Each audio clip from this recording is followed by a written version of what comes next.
Assalomu alaykum aziz opa singillarimiz, hammaga xayrli kun.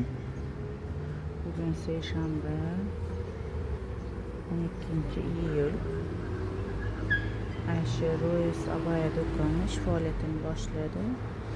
Ertalab soat 10 dan kechki 10 gacha xudo xohlasa do'konimiz ochiq. Qiziljo'li qaranglar, shunday yangiliklarimiz keldi to'y mavsumiga.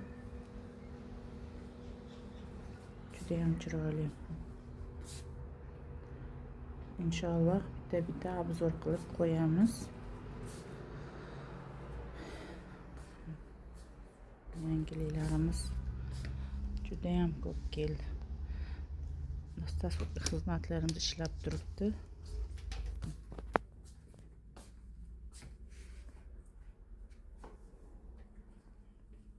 Ular dazmol qilinadigan kechqurun yil bo'lganmiz. Xohlasa bittadan dazmol qilib obzorga qo'yamiz. Bemalol do'konimizga kelib xarid qilishingiz mumkin. Sizlarni kutib qolaman. Yaxshilikni ko'rishingiz, sog' salomatlikda.